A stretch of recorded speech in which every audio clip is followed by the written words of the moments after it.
चलिए स्टार्ट करते हैं IUPAC सीरीज का ये थर्ड लेक्चर।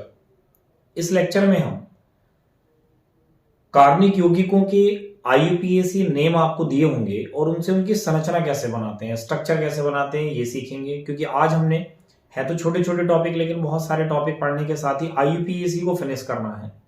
और स्पेशली एरोमेटिक जो कंपाउंड होते हैं, एरोमेटिक जो यौगिक होते हैं, उनकी IUPAC का नॉमेनक्लेचर हमने पढ़ना है, नामकरण कैसे किया जाता है वो पढ़ना है।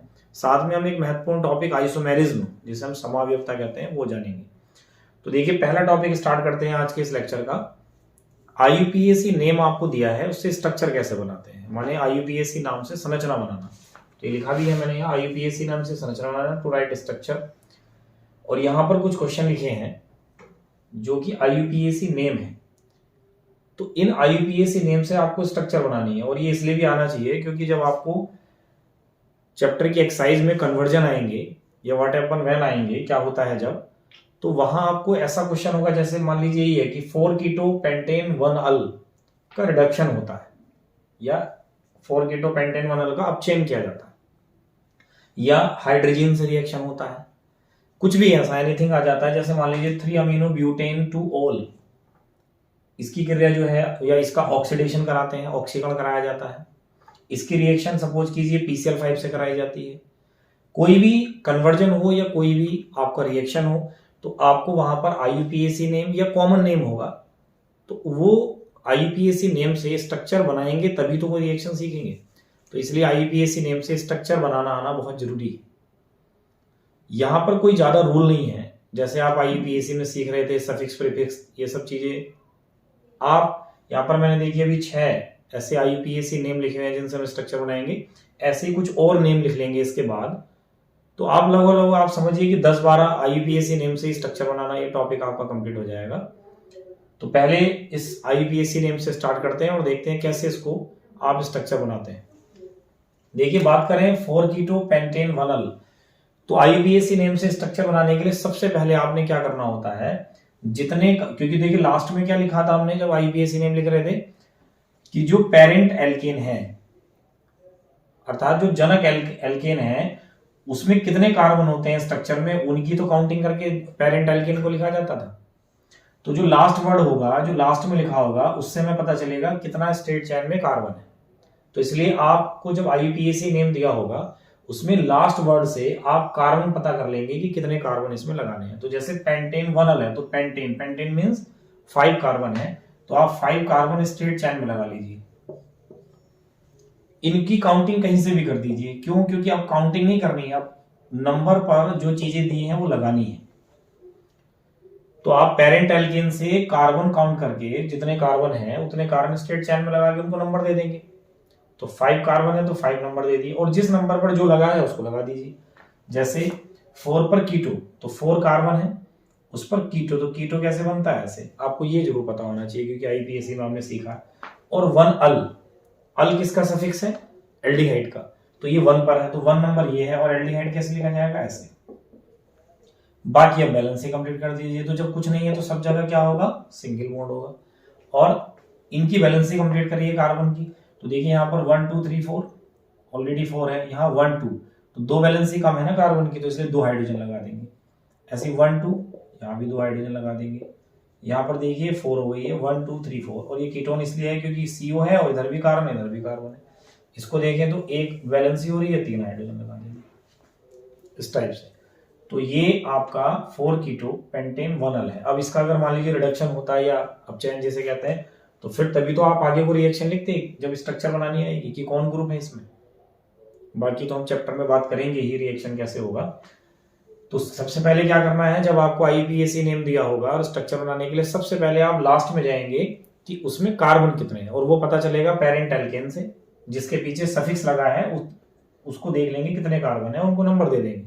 और जिस नंबर पर जो प्रीफिक्स है वो लगा के, सफिक्स वाला लगा के, अनुलग्न लगा के, पूर्वलग्न लगा के उसको लिख देंगे, फिर बैलेंस ही कंप्लीट कर देंगे। जैसे अगले नाम को देखते हैं, 3 अमाइनो ब्यूटेन 2 ओल, तो फिर वही लास्ट में आइए ब्यूटेन, यहां से पता चल रहा है कि इसमें 4 कार्बन है, तो 4 कार्बन आपने लगाए, इनको नंबर भी दे दिया, जिस नंबर पर जो है उसको लगा दीजिए। 3 अमाइनो, तो 3 पर अमाइनो किसका प्रीफिक्स है, पूर्वलग्न है NH2। इसके बाद ब्यूटेन टू ओल, तो टू पर ओल है, ओल किसका सफिक्स अनुलग्न होता था, अल्कोहल का, माने OH लगा देंगे। अब कुछ नहीं है तो सिंगल बॉन्ड होगा, वैलेंसी कंप्लीट करने के लिए हाइड्रोजन, तो इस कार्बन का एक हो रहा है तो 3 हाइड्रोजन लगाएंगे, ऐसे 3 हो रहा है तो 1 हाइड्रोजन लगाएंगे, 3 हो रहा है तो 1 हाइड्रोजन लगा देंगे, 1 हो रहा है तो 3 लगाएंगे। इसके बाद देखिए इतना बड़ा IUPAC नेम लिखा है, तो स्ट्रक्चर बनाना बहुत आसान है। सबसे पहले लास्ट में जाइए कि कितना कार्बन का ये स्टेट चेन है, हेप्टेन, हेप्टेन से पता चल रहा है। और देखिए यहाँ पर क्या था कि ई हटा था क्योंकि ये सफिक्स लगने की वजह से, और सफिक्स भी स्मॉल लेटर्स में लिखे थे। लेकिन यहाँ पर क्या है कि ये पूरा हेप्टेन ई तक लिखा है, ई नहीं हटाया है, और नाइट्राइल एन कैपिटल बना है। तो क्यों लगा है, क्योंकि नाइट्राइल मीन्स साइनाइड ग्रुप का सफिक्स होता है, अनुलग्न होता है। और इसमें मैंने कहा था IUPAC नेमिंग में रूल बताया था कि CN के जब IUPAC नेम लिखे जाएंगे तो सफिक्स लगाते टाइम ई नहीं हटाएंगे और सफिक्स को कैपिटल लेटर्स में लिखेंगे। तो ये CN समूह है। चलिए खैर, हेप्टेन से पता चल रहा है कि 7 कार्बन आपने लगाने, इनको नंबर देने हैं 1 2 3 4 5 6 7। अब जिस नंबर पर जो है उसको लगा दो। तो यहीं से स्टार्ट करते हैं, 2 अमाइनो, तो 2 नंबर पर अमाइनो किसका पूर्व लग्न है, प्रीफिक्स है NH2 का, ये लगाया। 3 हाइड्रोक्सी, तीसरे कार्बन पर कौन लगा है, हाइड्रोक्सी, किसका प्रीफिक्स होता है पूर्व लग्न, OH का। 4 पर मिथाइल है, माने इसको नंबर नहीं मिले होंगे कार्बन को, तो मिथाइल ही लिखा जाएगा। हेप्टेन 1 नाइट्राइल, 1 पर नाइट्राइल, माने ये है CN। अब इसे NC मत पढ़ना, ये CN ही है, क्योंकि अब CN को मैं यहाँ लिखूंगा तो फिर बोलेंगे कि भाई कैसे स्टेट चैन में कैसे N इधर आ गया है, तो इसलिए CN ही पढ़ा जाएगा, NC नहीं होता। NC में ये ट्रिपल बॉन्ड नहीं होता है, फिर एक कोऑर्डिनेट बॉन्ड होता है, उपसैस एक बंद होता है। तो इसकी बैलेंसिंग कंप्लीट करेंगे, 3 और 1 4, ऐसे सब जगह पहले सिंगल लगा के देखिए, यहाँ 1 2 3 हो रही है तो 1 हाइड्रोजन लगा देंगे, यहाँ पर 3 हो रही है तो 1 हाइड्रोजन, 4 हो जाएगी, 3 तो 1 हाइड्रोजन, यहाँ पर 2 हो रही है तो 2 हाइड्रोजन, 2 हो रहा है तो 2 हाइड्रोजन, और 1 हो रहा है तो 3 हाइड्रोजन। इस टाइप से ये स्ट्रक्चर बन गया। ऐसे ये देखिए आप, 3 ethyl 2 methyl 2 nitro hexane 1 all, हमने लास्ट में हेक्सेन 1 अल, सॉरी, हमने लास्ट वर्ड पे जाना है हेक्सेन, माने 6 कार्बन आपने स्टेट चैन में लगाने हैं। इनको काउंट कर देना है, किसी भी साइड से कर सकते हैं, चाहे उधर से या इधर से, जिस नंबर पर जो लगा है उसको लगा दो। 3 इथाइल, तो इथाइल होता है C2H5, 2 पर मिथाइल माने CS3, 2 पर नाइट्रो भी है, तो थोड़ा सा इसको नीचे लगाएंगे, नाइट्रो माने क्या होता है NO2। अब ये जो बॉन्ड लगाते हो ना, तो ये बॉन्ड C और C के बीच है, तो C और C के बीच ही लगे, कभी कुछ ना ऐसे लिख के बैठ जाते हैं उसको, ये बीच में, तो ये ड्राइंग नहीं चल रही है, तो इसको C और C के बीच में बॉन्ड लगाना है। ये कोवलेंट बॉन्ड सह संयोजक बंध जिसे कह रहे हैं, माने बैलेंसी कंप्लीट करने के लिए है, संयोजकता पूरी करने के लिए होता है कि इस कार्बन से एक सिंगल बॉन्ड लगा है, तो जिसके बीच में जो बॉन्ड है उसको वही दिखाना हमने। 2 पर नाइट्रो हो गया। हेक्सेन 1 अल, तो 1 पर अल है, अल किसका अनुलग्न सफिक्स है, एल्डिहाइड का, तो एल्डिहाइड कैसे लिखा जाएगा, ये ऐसे CHO। तो ये कार्बन की वैलेंसी 4 हो गई। यहाँ पर देखिए आगे सबसे ज्यादा सिंगल बॉन्ड लगा दो पहले, तो ये 4 हो गई इसकी पहले से, इसकी 1 2 3 हो रही है, तो 1 कम है तो 1 हाइड्रोजन, 2 है तो 2 हाइड्रोजन, 2 है तो 2 हाइड्रोजन, 1 है तो 3 हाइड्रोजन। इस टाइप से ये इसके स्ट्रक्चर बन जाएगा। ब्यूटेन 1,4 डाई अल, तो ब्यूटेन मीन्स 4 कार्बन आप स्ट्रेट लगाएंगे पहले, उनको नंबर देंगे। अब देखिए क्या क्या लगा है, 1,4 डाई अल, अल माने CHO, एक 1 पर है, एक 4 पर है, 2 है, तो एक तो आप CHO ऐसे लगा देंगे, एक 4 कार्बन पर CHO लगा देंगे, बाकी सिंगल बॉन्ड लगा के बैलेंसिंग कंप्लीट करें, तो इसकी 4 है, 2 और 1 3 और 1 4, इस कार्बन की 2 है, 4 होनी चाहिए, माने 2 हाइड्रोजन कम चल रहा है। 4 से जितने कम है उतने हाइड्रोजन लगाने हैं, तो 2 है, 4 से कम 2 है, तो इसलिए इसकी 4 हो गई। ठीक, इसके बाद है 2 मेथोक्सी ब्यूटेन 1 ऑल, तो लास्ट वाला वर्ड जो है ब्यूटेन, माने 4 कार्बन आप पहले लगाओ, ये इनको काउंट कर दो। लेकिन आप देखिए ध्यान से, 2 पर मेथोक्सी है, इस बार थोड़ा सा नेम अलग है, क्योंकि मेथोक्सी मीन्स ईथर का ये नेमिंग है। ब्यूटेन 1 ऑल है, 1 पर ऑल है लेकिन, और 2 पर मेथोक्सी है, तो चलिए यहाँ इसको ऐसे काउंट कर देते हैं, कहीं से भी काउंटिंग कर दो, यहीं से कर देते हैं, 1 2 3 4, तो 2 पर मेथोक्सी लगाना है, तो मेथोक्सी कैसे लगाते थे, OCH3, क्योंकि एक कार्बन के साथ ऑक्सी, मेथोक्सी तभी तो होगा 2 मेथोक्सी, और 1 पर अल है, 1 पर ओल, सॉरी ब्यूटेन 1 ओल, और इस पर लगा देंगे OH ग्रुप ऐसे, चाहे ऊपर को लगा दो, बाकी बैलेंस कंप्लीट। इसकी 2 और 2 4, एक और तीन और एक चार, दो और दो चार, एक और तीन चार। तो देखिए सीधा सा एक फंडा है आईयूपीएसी नेम से स्ट्रक्चर बनाने का कि आपने लास्ट वर्ड से जो भी आईयूपीएसी नेम आपको दिया है बिल्कुल लास्ट में पहुंच जाइए जहां से ब्यूटेन टाइप का लिखा है, माने पेरेंट एल्केन लिखा है, उस पेरेंट एल्केन से कार्बन जितने भी उसमें है, ब्यूटेन है तो 4 हैं, पेंटेन लिखा है 5 है, हेप्टेन लिखा है 7 है, हेक्सेन लिखा है तो 6 है। तो वो कार्बन लिख लीजिए, उनको नंबर भी दे दीजिए किसी भी साइड से, लेफ्ट से या राइट से। उनको नंबर देने के बाद जिस नंबर पर जिसके प्रीफिक्स लगे हैं वो कौन फंक्शनल ग्रुप है, माने पूर्ण लग्न के हिसाब से पता कर लो कि कौन के उसमें क्रियात्मक समूह है। ऐसे ही जिसका सफिक्स, सफिक्स तो किसी एक का ही होगा, तो फिर वो किसका सफिक्स है ग्रुप का, वो लगा दो उस नंबर पर। तो आपने क्या करना है, पेरेंट एल्केन से कार्बन देखने कितने हैं, उनको स्ट्रेट चेन में लिख के, सीधी श्रृंखला में लिख के उनको नंबर दे देने हैं और जिस नंबर पर जो चीजें लगी हैं वो लगाना है। बाकी बैलेंसी कंप्लीट करनी है। बैलेंसी कंप्लीट करने के लिए आपके पास हाइड्रोजन है, जितनी भी कार्बन की बैलेंसी कम हो उतने हाइड्रोजन लगा दो, बाकी सब कार्बन कार्बन के बीच सिंगल बॉन्ड लगा दो। अगर कहीं ईन आ रहा है तो जिस नंबर पर ईन आ रहा है कार्बन कार्बन के बीच वहां डबल बॉन्ड लगा दो, आइन आ रहा है तो ट्रिपल लगा दो। तो इस प्रकार से ये 6 नाम से स्ट्रक्चर बनाना मैंने आपके लिए बोर्ड पर लिखा है, इसको आप नोट कर लें। तो देखिए कुछ और नेम से स्ट्रक्चर बनाते हैं। लिखा है 2 मिथाइल 3 नाइट्रोपेंटेन 1 ओइक एसिड। कुछ नहीं चक्कर में पड़ना है, देखो लास्ट वर्ड पे जाओ, सीधा सा फंडा है, लास्ट वर्ड से कार्बन देखो कितने हैं, ठीक, इनको नंबर दे दो। नंबर देने के बाद जिस नंबर पर जो लगा है वो लगा दो। तो 1 पर कौन है, चलिए वहीं से कर देता हूं, 1 पर ओइक है, तो ओइक माने कार्बोक्सिलिक एसिड है, क्योंकि ओइक कार्बोक्सिलिक एसिड, कार्बोक्सिलिक अम्ल का अनुलग्न होता है, सफिक्स होता है, तो COOH उसको लिखा जाता है। 2 पर कौन है, मिथाइल है, चलिए CH3 है। 3 पर नाइट्रो है, NO2 लिखा, बस बाकी सब जगह सिंगल बॉन्ड लगा दो। अब बैलेंस ही कंप्लीट करो, देखो इस कार्बन की 4 है, 2 1 3 और 1 4, इसकी 3 है तो 1 4, 3 और 1 4, 2 और 2 4, 1 और 3 4। इस टाइप से बन जाएगी स्ट्रक्चर। अगला देखते हैं, देखिए कितना बड़ा लिख दिया है कि नेम कितना बड़ा लिख दिया है, और स्ट्रक्चर देखो कितना बनाना इजी रहेगा। सबसे लास्ट में आइए ऑक्टेन। तो ऑक्टेन से पता चल रहा है 8 कार्बन स्ट्रेट चेन में लगाने हैं आपने। इनको नंबर दे देते हैं, 1 2 3 4 5 6 7 8। अब कुछ को लग रहा होगा ये सी बड़े छोटे से बना दिए, वो बड़े बना दिए, भाई इसमें कोई लॉजिक नहीं है। कभी इनको वहां पर बड़ा किसी डायमेंशन नापो आपके बनाने हैं डायमेंशन से, ऐसा कुछ नहीं है, सीधे सीधे छोटे बड़े कार्बन नहीं, थोड़ा ठीक सा लगे लिखने में।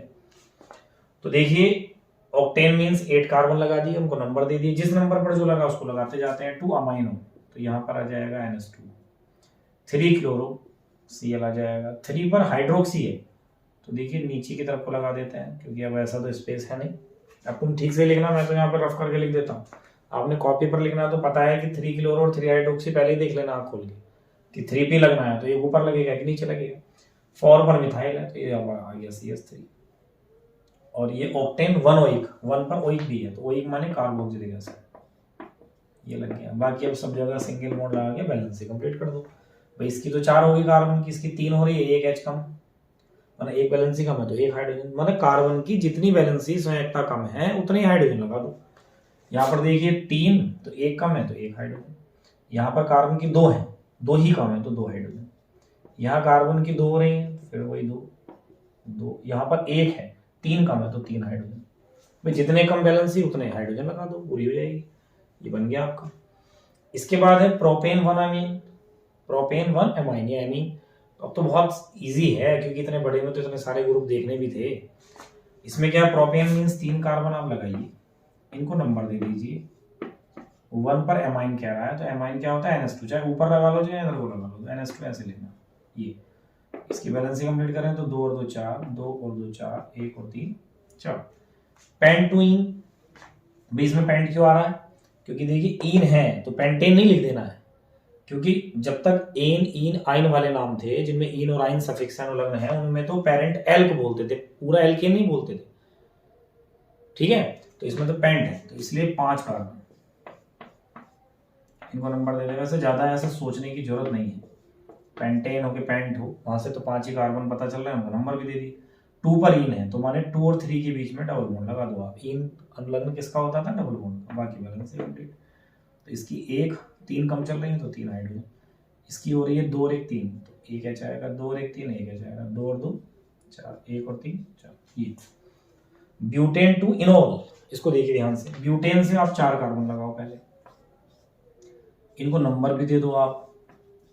देखिए मैंने कहा था टू इन, टू इनोल है तो इनोल में 2 वर्ड है, इन ओल, तो इन तो हो गया डबल बॉन्ड, ओल हो गया OH। तो देखिए जो 2 के बाद इन लिखा है, इसका मतलब डबल बॉन्ड तो 2 नंबर पर है, यहाँ डबल बॉन्ड है, 2 3 में है तो 2 पर पहले आएगा, और ओल का नंबर 2 पर नहीं है, ओल नंबर 1 पर है, तभी उसका नंबर नहीं लिखा उन्होंने, तो इसलिए यहाँ पर OH लगाएंगे।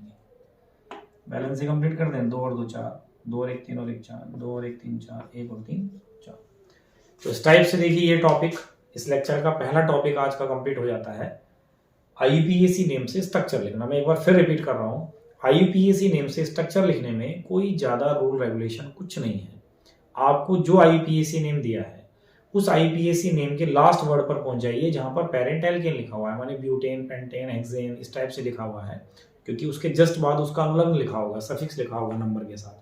तो आपने बस उस पेरेंट एल्केन पर पहुंचकर ये देखना है कि कितने कार्बन का है, तो उतने कार्बन सीधी श्रृंखला में स्ट्रेट चेन में लगाने हैं, उनको नंबर दे देने, सारे कार्बन को नंबर दे देने, और फिर जिस नंबर पर जो चीज लिखी है, किसी का प्रीफिक्स लिखा है, किसी का क्या, सबके प्रीफिक्स है, बस एक का ही सफिक्स है जो पेरेंट एल्केन के पीछे, तो जिनके प्रीफिक्स हैं उनके ग्रुप क्या होते हैं वो ग्रुप लगाते चले जाइए, सफिक्स किसका है उस ग्रुप को उसे नंबर पर लिख दीजिए।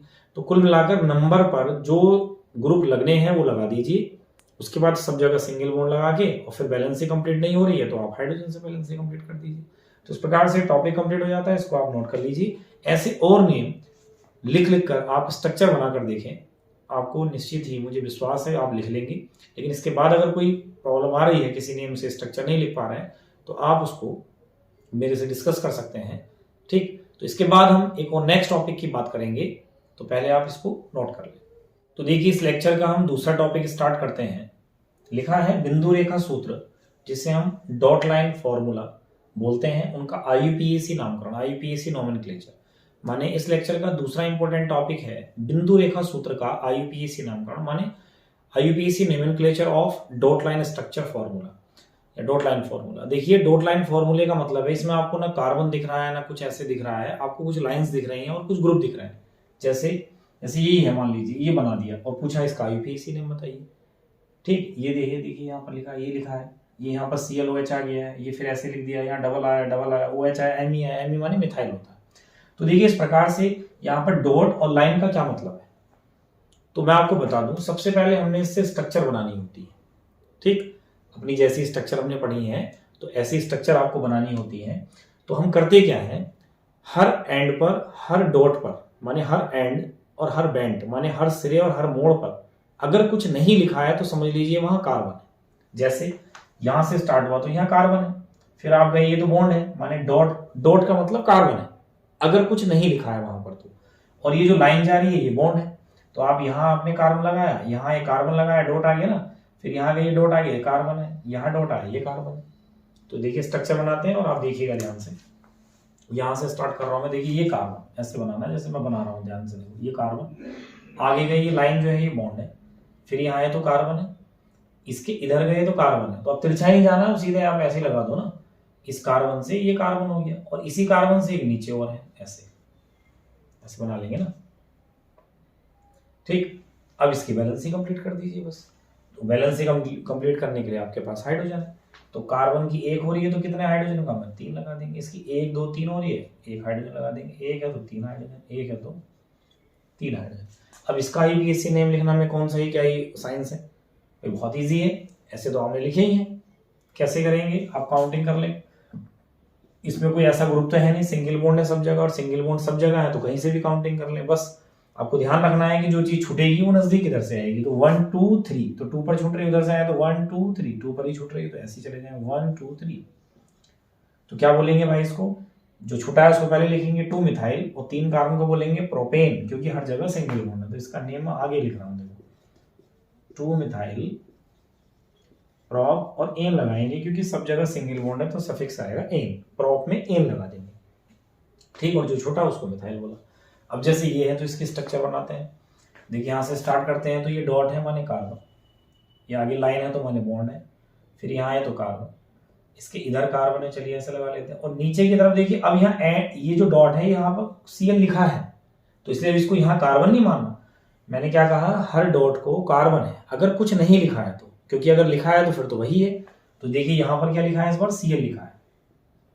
आप पहले वाले से कंपेयर करें तो देखिए वही आ रहा है, बस इस सी से जो ये सी लगा था, इस कार्बन से जो कार्बन लगा था, क्योंकि यहाँ कुछ और लिखा नहीं था तो फिर डॉट था तो डॉट माने कार्बन था।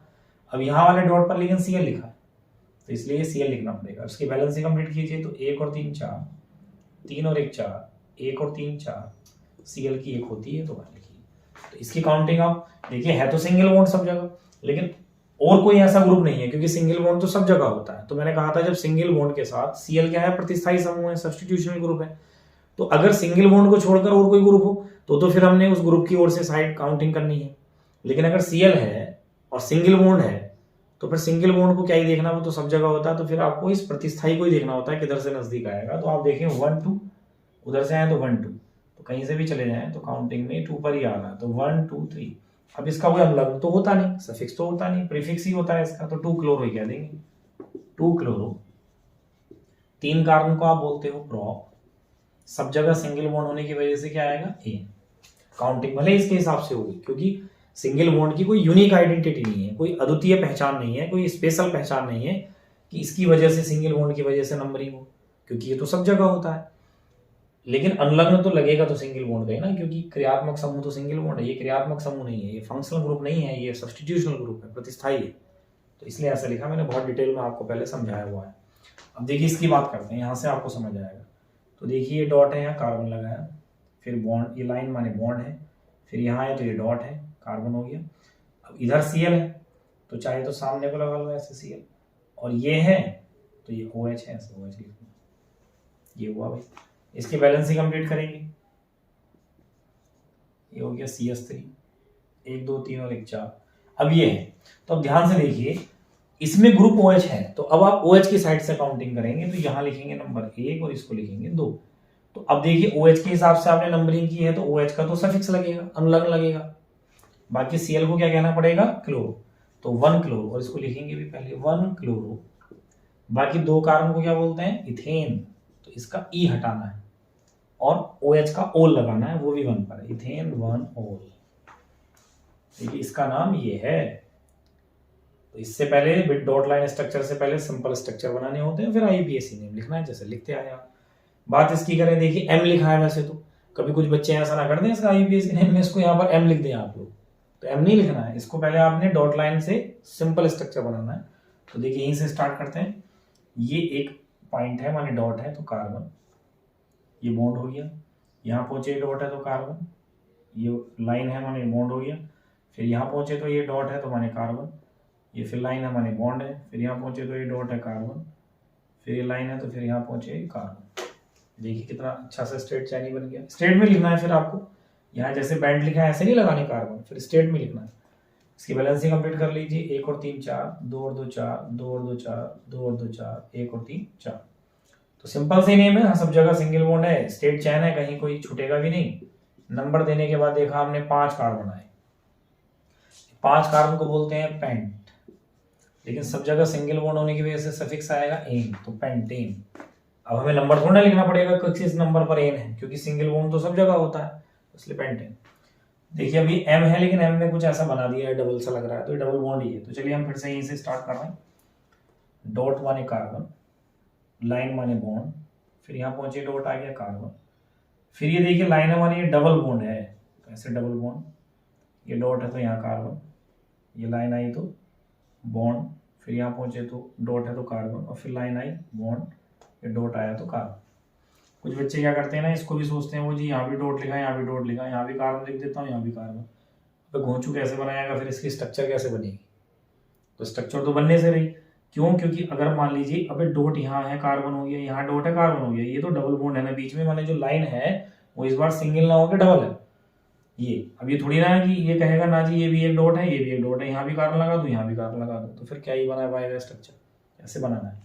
बाकी आप बैलेंस से कंप्लीट कर लीजिए, 1 और 3 4, 2 और 1 3 और 1 4, 2 और 1 3 और 1 4, 2 और 2 4, 1 और 3 4।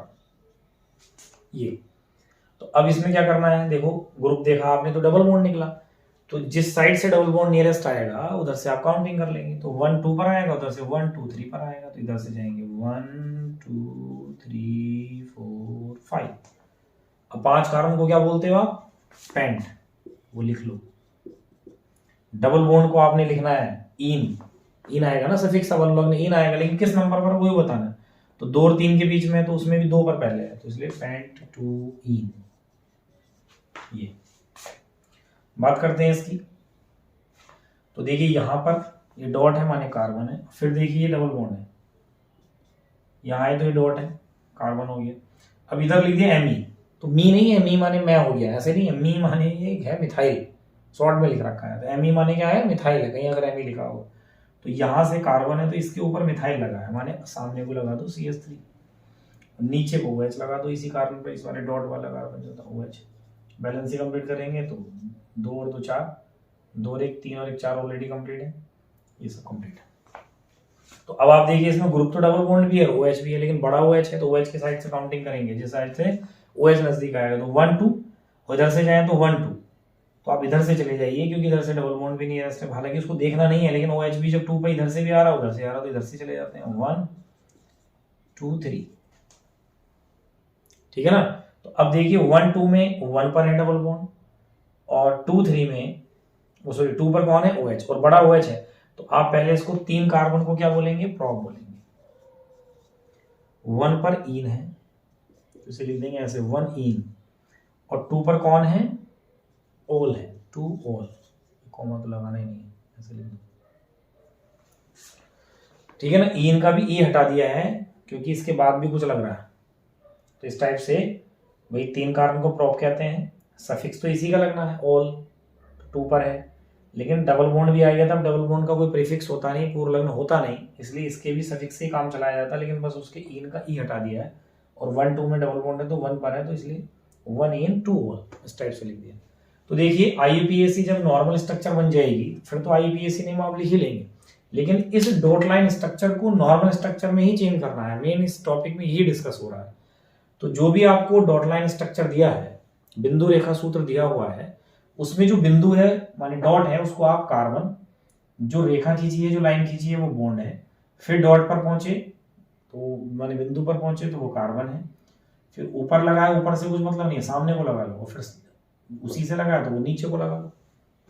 तो हर डॉट को कार्बन, लाइन को बॉन्ड, ऐसे करते हुए नॉर्मल स्ट्रक्चर बनाएंगे। तो आप इसको अपनी कॉपी पर नोट कर लीजिए। मैं ऐसे और डॉट लाइन स्ट्रक्चर से IUPAC नेम लिखना आपको सिखाऊंगा। तो देखिए कुछ और मैंने आपके लिए बिंदु रेखा सूत्र यहाँ पर लिखे हैं, डॉट लाइन स्ट्रक्चर। इनको आप पहले सिंपल स्ट्रक्चर और फिर IUPAC नेम उनके लिखते हैं। देखिए यहाँ से स्टार्ट करें, फिर से किसी एक एंड से, किसी एक सिरे से आपने स्टार्ट करना है। तो देखिए ये डॉट है, थोड़ा सा रंगी हो गया, चलिए है तो अभी भी डॉट ही। तो ये डॉट है, तो यहाँ से देखिए कार्बन, ये लाइन है माने बॉन्ड है, फिर ये डॉट आया तो कार्बन, फिर लाइन आई, फिर ये डॉट यहाँ पर कार्बन, फिर ये लाइन आई बॉन्ड है, ये डॉट आया तो कार्बन, फिर ये लाइन आई तो बॉन्ड है, यहाँ डॉट है तो कार्बन, और इसी से डॉट से जो पिछला ये डॉट है देखिए, इसी से एक लाइन जाके ऐसे, और इस डॉट पर ये कार्बन है। ठीक, इसकी बैलेंस से कंप्लीट कर लेंगे। 1 और 3 4, 2 और 2 4, 2 और 2 4, 3 और 1 4, 1 और 3 4, 1 और 3 4। तो इसको आपने भी ऐसे ध्यान से बनाना है, माने हर डॉट पर कार्बन लगाओ, जहां लाइन है वो बॉन्ड है। अब जैसे यहाँ पर आप आते हो तो इससे यहाँ गए तो कार्बन लगा के आगे माने सामने को लगा लो। अब इसी कार्बन से तो लगाओगे नीचे को, ये नीचे को लगा लो। अब ये तिरछे बने तो ऐसे तिरछे थोड़ा ना बनाओगे, वहां पर सीधी सी बात है, ऐसे बना लो। IUPAC नेम लिख लेंगे। एल्केन का है क्योंकि सब जगह सिंगल बॉन्ड है, कोई और ग्रुप तो दिख नहीं रहा, तो फिर ये छूटेगा ही काउंटिंग करते टाइम।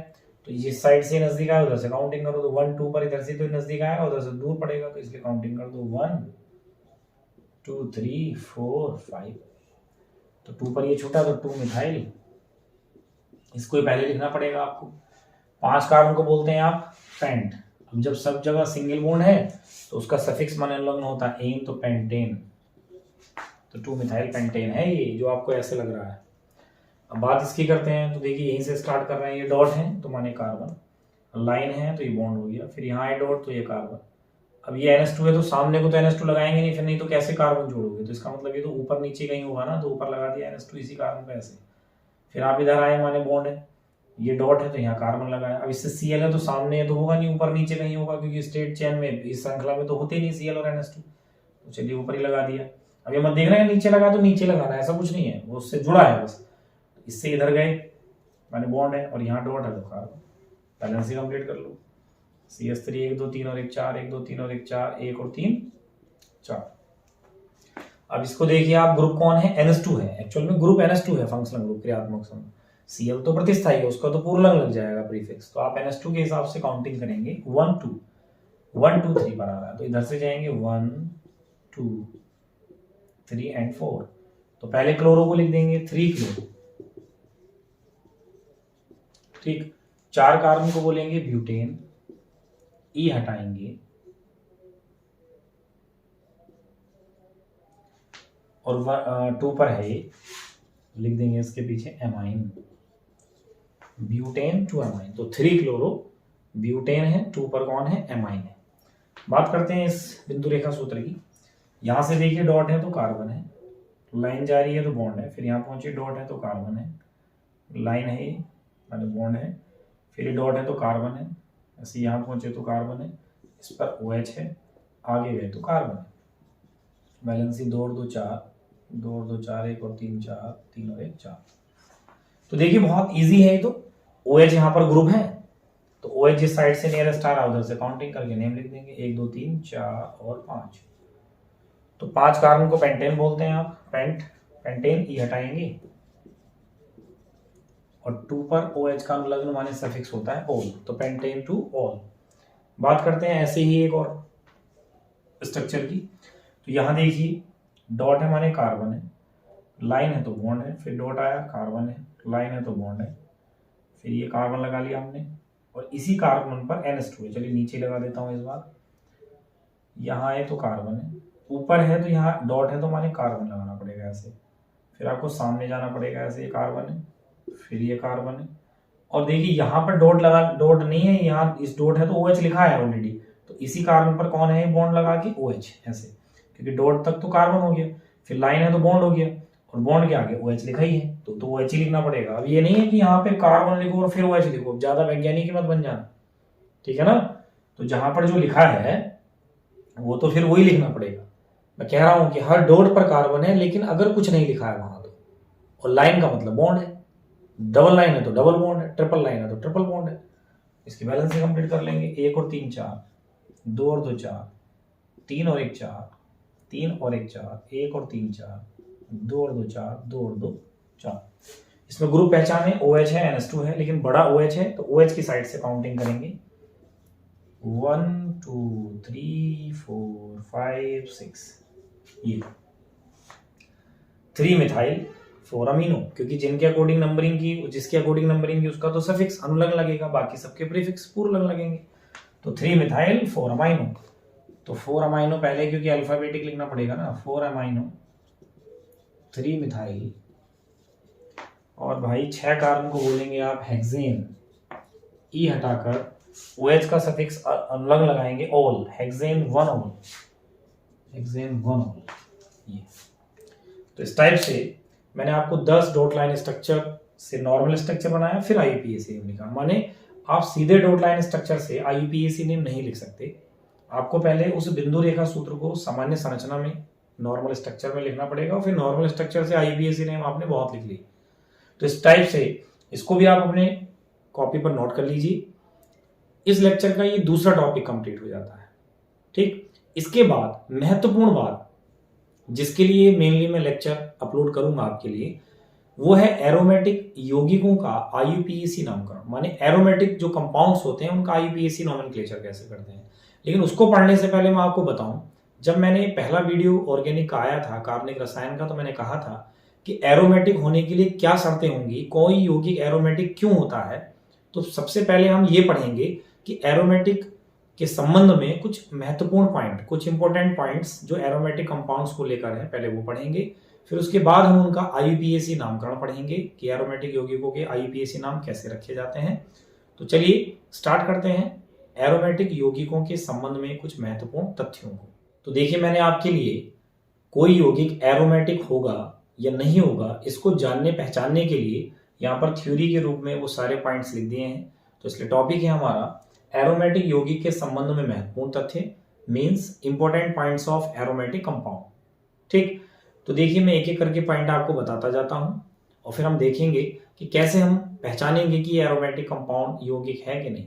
देखिए कुछ पॉइंट तो होते हैं कि लैब में पता चलेगा एरोमेटिक कंपाउंड है, कुछ कॉपी की कैलकुलेशन पर भी, कॉपी पर कैलकुलेशन करेंगे उससे भी पता चल जाएगा एरोमेटिक कंपाउंड है या नहीं। ठीक है, तो देखिए पहले पॉइंट से स्टार्ट करते हैं।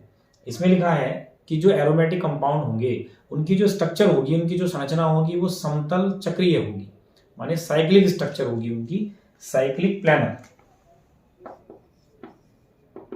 साइक्लिक प्लानर इनकी स्ट्रक्चर होती है, समतल चक्रीय। वो मैं अभी खींच के बताऊंगा अभी आपको।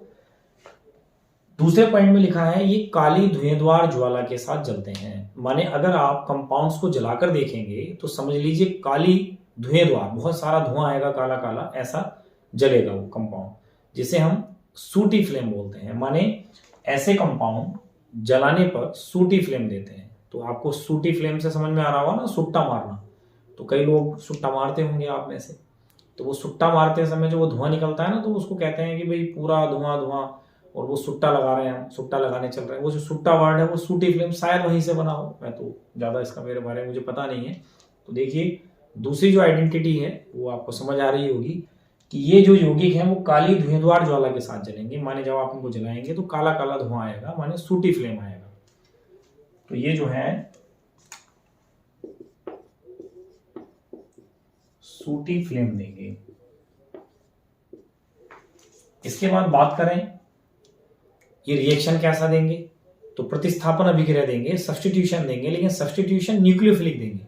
तो नाभिक स्नेही, ये यौगिक नाभिक स्नेही प्रतिस्थापन अभिक्रिया देते हैं, माने अगर आप इनका रिएक्शन कराएंगे तो नाभिक स्नेही प्रतिस्थापन, तो इसे हम कहते हैं न्यूक्लियोफिलिक सब्स्टिट्यूशन रिएक्शन। तो ये देखिए मैं डिटेल में तो आपको जो इस साल का हमारा जो 12th केमिस्ट्री का फर्स्ट चैप्टर है हेलोएल्केन हेलोएरिन, तो वहां हेलोएरिन वाले चैप्टर में हमें सब्स्टिट्यूशन न्यूक्लियोफिलिक रिएक्शन के दोनों टाइप भी पढ़ने हैं, SN1 SN2 जिन्हें कहते हैं। तो मैं वहां डिटेल में बताऊंगा, क्योंकि आपको पता है कि सब्स्टिट्यूशन दो टाइप से होता है, प्रतिस्थापन अभिक्रिया दो प्रकार से होती है।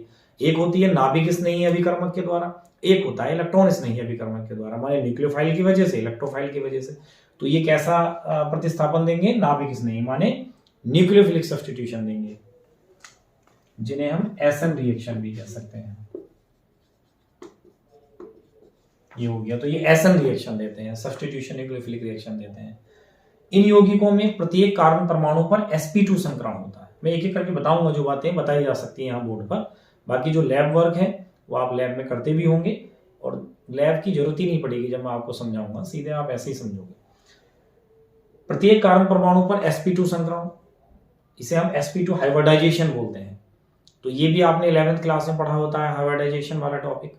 तो आप इस स्ट्रक्चर में जो साइक्लिक प्लानर स्ट्रक्चर है एरोमेटिक कंपाउंड की, उसके हर कार्बन परमाणु को चेक करके देखेंगे तो each carbon atom contain sp2 hybridization, माने प्रत्येक कार्बन परमाणु पर sp2 संकरण होगा। तो sp2 हाइब्रिडाइजेशन होता है।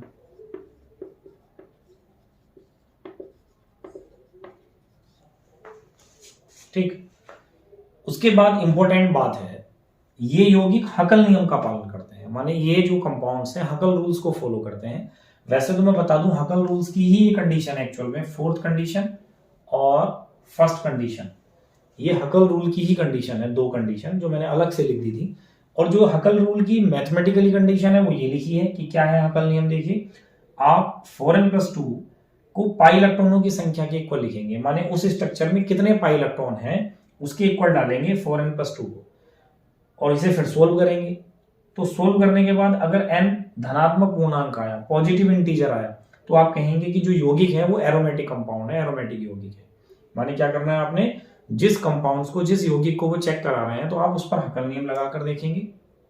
हकल नियम में जो मैथमेटिकली फॉर्मूला है, जो गणितीय फॉर्मूला है वो क्या है, 4n+2 बराबर पाई इलेक्ट्रॉनों की संख्या। इसका मतलब है कि 4n+2 को आपने वो जो स्ट्रक्चर आपको दी है, जो कंपाउंड दिया है, उसके स्ट्रक्चर में कितने पाई इलेक्ट्रॉन है उसके बराबर डाल देंगे और उसे सोल्व करेंगे। तो n का मान अगर धनात्मक पूर्णांक आया, पॉजिटिव इंटीजर आया, लाइक दैट 1 2 3 4 इस टाइप से, तो आप कहेंगे वो एरोमेटिक कंपाउंड है, माने जो दिया गया यौगिक है वो एरोमेटिक यौगिक है।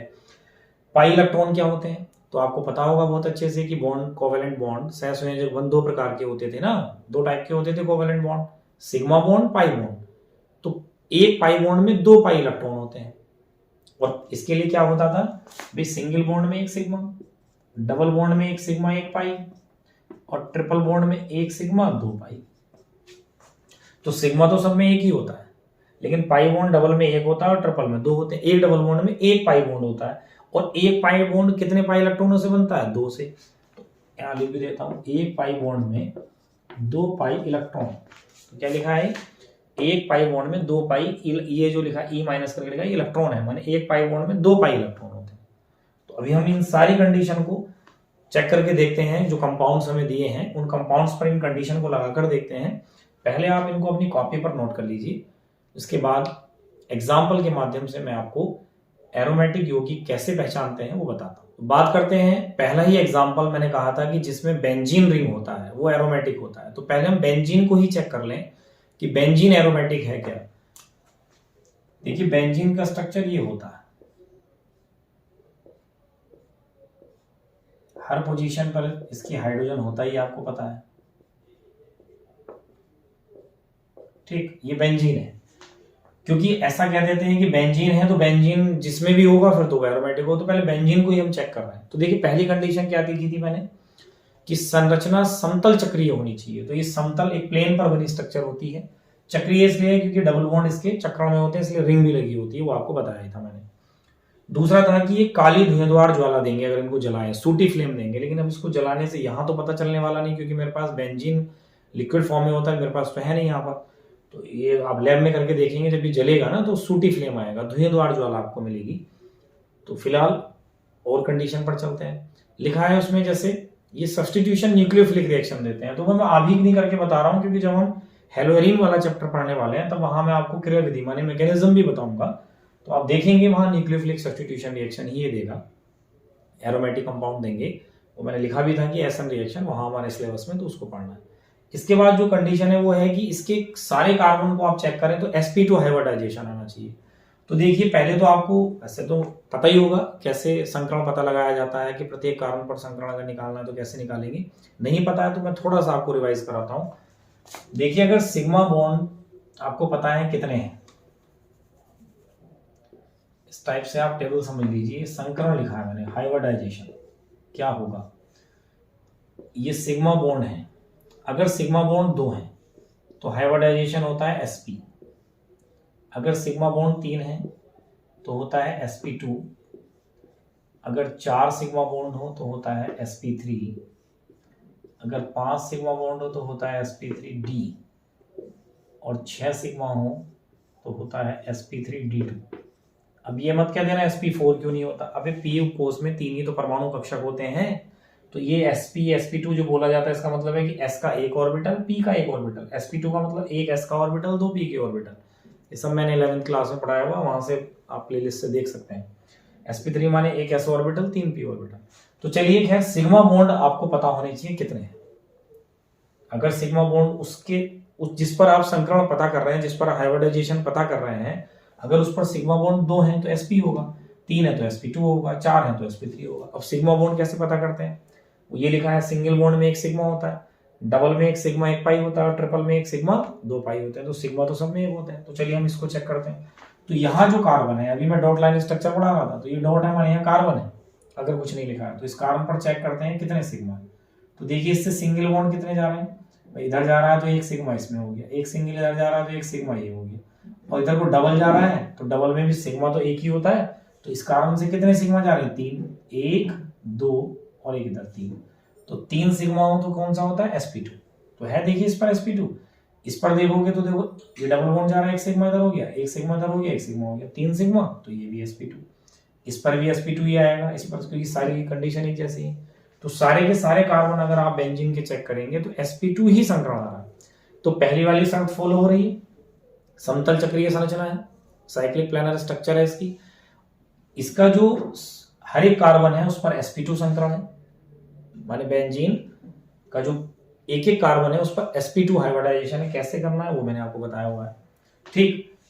ये जो कंडीशन है इसको जला कर देखें तो ये सूटी फ्लेम देता ही है, काली धुआंधार ज्वाला देता है। इसके बाद हम हकल रूल इस पर मैथमेटिकली फॉर्म में लगा कर देखते हैं। 4n+2 इक्वल रखना है आपने पाई इलेक्ट्रॉनों की संख्या। तो पाई इलेक्ट्रॉन किस में होंगे? पाई बॉन्ड में। और पाई बॉन्ड किस में होंगे? डबल या ट्रिपल में, क्योंकि सिंगल में तो कोई पाई बॉन्ड होता नहीं। और इसमें जो है डबल बॉन्ड ही है, ट्रिपल कोई है नहीं। तो डबल बॉन्ड काउंट कर लो कितने हैं, 1 2 3, 3 डबल बॉन्ड है। और एक डबल बॉन्ड में वो कह रहा है एक पाई बॉन्ड होता है। तो अगर 3 डबल बॉन्ड है तो 3 ही पाई बॉन्ड हुए, लेकिन एक पाई बॉन्ड में 2 पाई इलेक्ट्रॉन होते हैं। तो अगर मान लीजिए 3 डबल बॉन्ड में 3 ही पाई बॉन्ड हुए, लेकिन पाई इलेक्ट्रॉन कितने हुए? 6, क्योंकि दुगने, क्योंकि एक पाई बॉन्ड बनने में 2 पाई इलेक्ट्रॉन। तो 3 पाई बॉन्ड है तो 6 पाई इलेक्ट्रॉन हुए। तो इक्वल कितना रख देंगे? 6। इसको सोल्व करें तो ये इधर आके आ जाएगा -4, मतलब 4 हो जाएगा ये, और ये डिवाइड हो जाएगा तो m1। तो n का मान 1 आया। ये पॉजिटिव इंटीजर है, धनात्मक पूर्णांक है, इसलिए बेंजीन एक एरोमेटिक यौगिक है, इसलिए बेंजीन एरोमेटिक कंपाउंड है। इसलिए कह देते हैं डेफिनेशन में, वे यौगिक जिनमें बेंजीन वलय अर्थात बेंजीन वाला हिस्सा होता है वो एरोमेटिक होते ही है। इसलिए बेंजीन पर अगर आप एक H हटा के OH लगा लो, दूसरा H हटा के Cl लगा लो, अरे माने इस पर H हटाते जाओ, OH लगा लो, NO2 लगा लो, Cl लगा लो, OCH3 लगा लो, NH2 लगा लो, CHO लगा लो, COOH लगा लो, इस प्रकार से जो भी कंपाउंड बनते जाएंगे, लेकिन ये पोर्शन तो उसमें रहेगा ही। अबे 3 पाई बॉन्ड तो उसमें रहेंगे ही, और 3 पाई बॉन्ड रहेंगे माने 6 पाई इलेक्ट्रॉन रहेंगे। हर बार n की वैल्यू 1 आती जाएगी, पॉजिटिव इंटीजर आता जाएगा।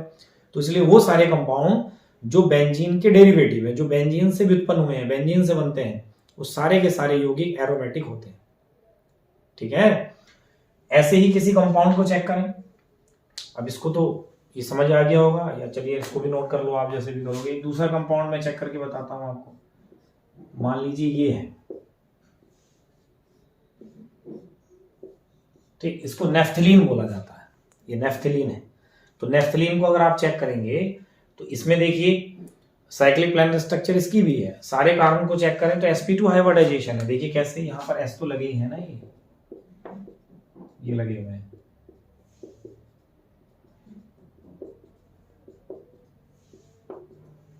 ये तो देखिए इस पर अगर चेक करें हाइब्रिडाइजेशन तो 1 सिग्मा इधर है, 1 सिग्मा इधर, 2, और डबल में भी 1 सिग्मा होता है, 3 सिग्मा और 3 सिग्मा है। तो sp2 हाइब्रिडाइजेशन। किसी को भी चेक कर लो, इस कार्बन को चेक करो, देखो एक सिंगल बॉन्ड जा रहा है 1 सिग्मा, डबल जा रहा है तो 1 सिग्मा इसमें हो गया, एक इधर जा रहा है सिंगल तो सिग्मा, 3 सिग्मा है, तो sp2 हाइब्रिडाइजेशन हो गया। तो सारे कार्बन sp2 हाइब्रिडाइजेशन, sp2 संकरण है, साइक्लिक प्लानर स्ट्रक्चर है, चक्रीय समतल संरचना है। और इस पर अगर हकल नियम लगाते हैं ये वाला, तो 4n+2 आप लिखेंगे किसके बराबर? पाई इलेक्ट्रॉनों की संख्या की। और पाई इलेक्ट्रॉन के लिए क्या देखना पड़ेगा आपको? Double bond. तो कितने डबल बॉन्ड है इसमें? 1 2 3 4 5 डबल बॉन्ड है, और एक डबल बॉन्ड में एक पाई बॉन्ड होता है, माने जितने डबल बॉन्ड उतने ही पाई बॉन्ड हो जाएंगे उसमें। तो 5 डबल बॉन्ड है तो 5 पाई बॉन्ड हो गए, लेकिन पाई इलेक्ट्रॉन दुगने होते हैं पाई बॉन्ड से, तो 5 दूनी 10 पाई इलेक्ट्रॉन हो गए। तो 4n+2 बराबर 10। ये 2 माइनस का हुआ तो इधर 8, n की वैल्यू आ गई 2। तो 2 भी तो एक पॉजिटिव इंटीजर है, धनात्मक पूर्णांक है, इसलिए नेफ्थलीन भी एक एरोमेटिक कंपाउंड है। ठीक है ना। अब कुछ बच्चों के माइंड में आ रहा होगा, अरे आप यहाँ H की जगह OH लगा दोगे तो क्या हाइब्रिडाइजेशन बदलेगा? नहीं बदल रहा, क्योंकि भाई बॉन्ड तो सिंगल ही है ना, उससे मतलब थोड़ी ना कि H लगा था कि OH लगा था, इसलिए कह रहा हूँ। तो जिसमें बेंजीन या नेफ्थलीन इस टाइप के पोर्शन होंगे वो सारे कंपाउंड्स एरोमेटिक होंगे। जैसे आप अगर OH लगा है तो अरे 4n+2 तो 6 ही आएगा ना, इक्वल तो 6 ही आएगा, तो n का मान तो 1 ही आएगा। तो इस टाइप से इस टॉपिक में देखिए आपको समझ आया होगा कि क्यों कोई यौगिक एरोमेटिक होता है, कोई कंपाउंड एरोमेटिक कंपाउंड होता है। तो इसके लिए मैंने वो जो सारे आपको पॉइंट लिखे हैं उसको आप ध्यान से समझिए, और आप ऐसे पता कर लेंगे कि दिया गया यौगिक हमारा जो कंपाउंड है वो एरोमेटिक है या नहीं। ठीक, इस टॉपिक को पढ़ने के बाद हम बात करेंगे इन टॉपिकों के IUPAC नामकरण, माने इन टॉपिकों में एरोमेटिक कंपाउंड्स जो होते हैं, एरोमेटिक जो यौगिक होते हैं, इनका IUPAC नामकरण कैसे करते हैं। तो देखिए बात करते हैं एरोमेटिक यौगिकों के IUPAC नामकरण की। IUPAC nomenclature of aromatic compounds, माने एरोमेटिक कंपाउंड में जो हम IUPAC नेमिंग करेंगे वो किस प्रकार करते हैं। तो इसके लिए मैं आपको बता दूं कोई ज्यादा रूल नहीं है, कुछ नेम में यहाँ पर लिख रहा हूं, कुछ नाम ऐसे लिख रहा हूं मैं एरोमेटिक कंपाउंड के जो आपको याद रखने हैं, फिर उनके अकॉर्डिंग इनकी IUPAC नेम रखे जाते हैं। तो देखिए एक एक करके आप देखते जाइए। ये तो आप जान ही गए होंगे, इसको क्या बोलते हैं हम? इसको बोलते हैं बेंजीन। ये पहला एरोमेटिक कंपाउंड है, ये बेंजीन है।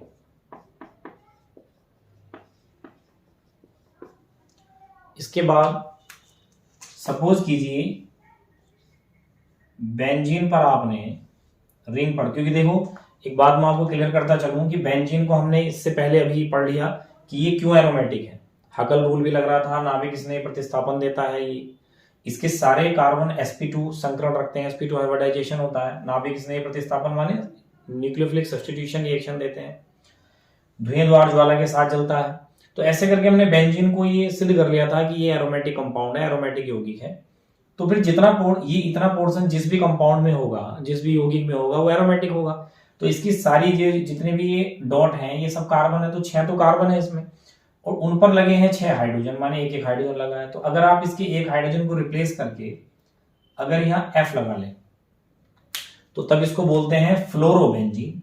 तो इसलिए ऐसे याद करने का तरीका भी होता है कि अगर ये बेंजीन है, रिंग पर अगर F लगा है तो उसको बोलते हैं फ्लोरोबेंजीन। तो देखिए मैं दोनों ही लैंग्वेज में आपके लिए लिख रहा हूं नेमिंग, तो ये तो आपको याद करने ही पड़ेंगे। फिर इसके अकॉर्डिंग IUPAC आएगा, तो ये फ्लोरोबेंजीन है।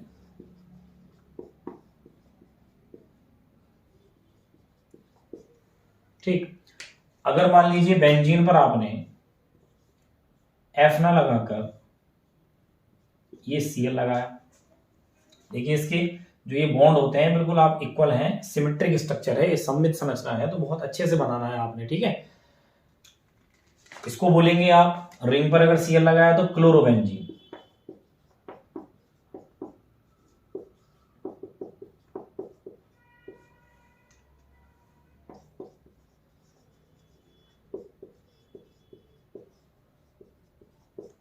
अगर हम बात करें रिंग पर, रिंग से मेरा मतलब बेंजीन रिंग ही होता है, तो रिंग का मतलब क्या है, बेंजीन है। कि बेंजीन के आपने एक H को हटाकर सपोज कीजिए Br लगाया, तब इसको बोलेंगे आप ब्रोमोबेंजीन। तो ये हुआ ब्रोमोबेंजीन। तो आपको ऐसे याद करनी ही पड़ेगी ये नेमिंग, तो और बहुत इजी है। देखिए आगे जितना भी आप पढ़ते जाएंगे ये बातें ही इतनी बार रिपीट होंगी कि आपको खुद से याद हो ही जाने हैं। और अगर रिंग पर I हो, माने H हटाकर रिंग पर I हो, तब उसको बोलते हैं हम आयोडोबेंजीन। अब कई बच्चों के माइंड में हो सकता है ये आ रहा होगा कि ये इसी ऊपर वाली पोजीशन पर ही क्यों लगा रहे हैं। अरे आपका जहां मन करे उस पोजीशन पर लगाकर कह दें, F यहां हो, यहां हो, कहीं भी हो, लेकिन बेंजीन रिंग पर कोई एक ही फंक्शनल ग्रुप है, फिलहाल कोई एक क्रियात्मक समूह है। मेरा कहने का मतलब यह है कि बेंजीन है, बेंजीन की किसी भी एक पोजीशन पर कोई एक ग्रुप लगा लीजिए, और उसको क्या कहते हैं वो तो आपको याद रखना पड़ेगा, मेरा कहने का मतलब है। फिर इसके बाद अगर दो दो ग्रुप आएंगे तब आपकी IUPAC नेम का रोल स्टार्ट होता है, वो मैं अभी बताऊंगा। पहले ऐसे नेम लिख रहा हूं मैं जिनमें बेंजीन रिंग पर केवल एक ही फंक्शनल ग्रुप, एक ही क्रियात्मक समूह लगा है, क्योंकि ये इनके IUPAC नेम ही है, समझ लीजिए आप। तो इसको क्या बोल रहे हैं हम, आयोडोबेंजीन।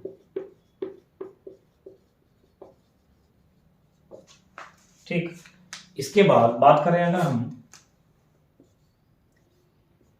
रिंग पर लगा है CH3, इसको बोला जाता है टॉलुइन, इसको टॉलुइन बोलते हैं। ठीक, अगर सपोज कीजिए रिंग पर लगा है NH2, ये मुझे ऐसे ध्यान हो रहे हैं क्योंकि जिस मैंने जो ग्रुप आपको पढ़ाए हैं, जो फंक्शनल ग्रुप क्रियात्मक समूह मैंने पढ़ाए हैं, मैं देखिए वही लगाता जा रहा हूं, ये भी सब थे ना। तो जब रिंग पर NH2 होता है तो उसको बोला जाता है एनिलीन, ऐसे ध्यान रखेंगे, सब हमारे सिलेबस में है। देखिए ये हेलोएरीन ही तो है सारे, क्योंकि रिंग पर जब हेलोजन लगा होगा, हेलोजन परमाणु है ना, हेलोजन एटम, तो इनको हेलोएरीन बोलते हैं। यही तो हमारा पहला चैप्टर है 12th का, तो हेलोएरीन है सारे, तो इनके नेम अलग अलग है। ये टॉलुइन है, रिंग पर NH2 एनिलीन, तो ये हमारा एमाइन वाला जो चैप्टर है एमीन वाला, उसमें पढ़ने को मिलेगा, तो ये एनिलीन हो गया। ऐसे ही अगर मान लीजिए रिंग पर OH लगा होगा, तब इसको बोलेंगे फिनॉल है, एरोमेटिक अल्कोहल भी इसको बोलते हैं, ये भी हमारे सिलेबस में है, ये होता है फिनॉल। ये सब इनके IUPAC नेम ही है। इसके बाद अगर हम बात करें, क्योंकि इसका कॉमन नेम तो कार्बोलिक अम्ल भी होता है, कार्बोलिक एसिड, कार्बोलिक बोल रहा हूं। सपोज कीजिए यहां पर लगा होगा CHO, एल्डिहाइड है ना, तो अब ये हो जाएगा बेंजल्डिहाइड। क्या बोलेंगे इसको? बेंजल्डिहाइड।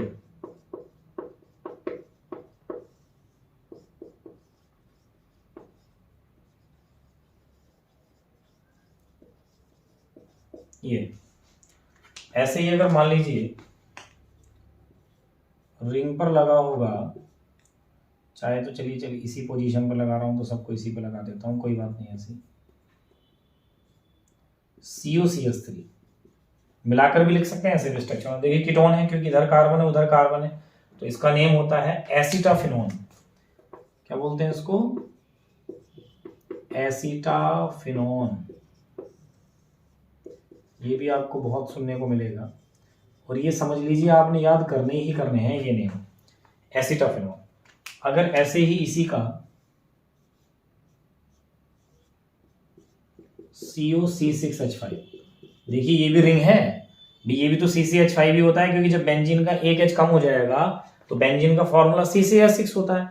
लेकिन अगर बेंजीन का एक H कम होगा तो वो CCH5 है, तो इसको तो मैंने यहाँ स्ट्रक्चर बना रखा, उसको मिला के लिखा है, चाहो तो आप यहाँ पर रिंग बना सकते हैं। तो इसको बोलते हैं बेंजोफिनोन। क्या बोलते हैं इसको? बेंजोफिनोन, क्योंकि ये भी कीटो है, क्योंकि दोनों तरफ मतलब बेंजीन है, तो इसलिए इसको बोलेंगे बेंजोफिनोन। ध्यान से देखिएगा, फिनोन।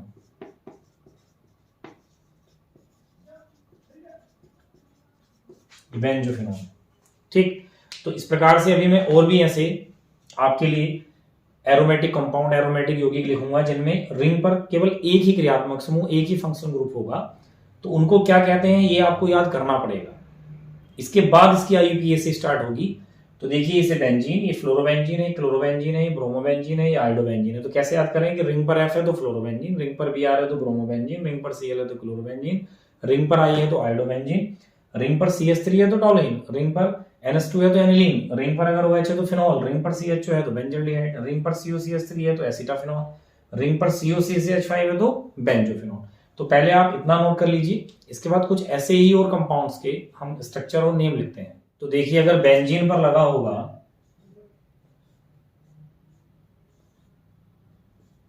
CONS2 तो एमाइड है, तो बेंजीन पर लगा है इसलिए इसको बोलेंगे बेंजेमाइड। इनको मिलाकर भी लिख सकते हैं CONS2, तो ये आपका है बेंजेमाइड। भाई अगर रिंग पर NH2 लगा था तो एनिलीन है, लेकिन CONS2 लगाया तो बेंजेमाइड, बेंजेमाइड। ऐसे अगर मान लीजिए रिंग पर COCl हो, COCl ये, तो ये एसाइल हैलाइड ग्रुप है, तो इसको बोलेंगे आप बेंजोयल क्लोराइड। क्या बोलते हैं इसको? Benzoyl chloride.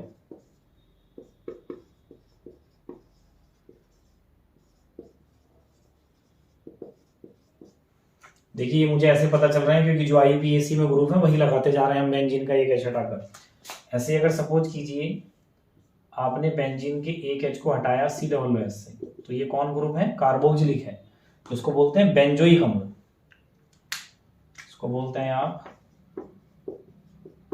बेंजोइक अम्ल, माने बेंजोइक एसिड। ये सब हमारे सिलेबस में आने वाले हैं, कोई हमने पढ़ना है। ऐसे अगर सपोज कीजिए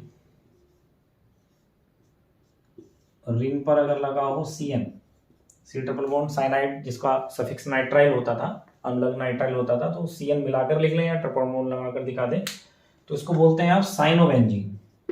साइनोबेंजीन।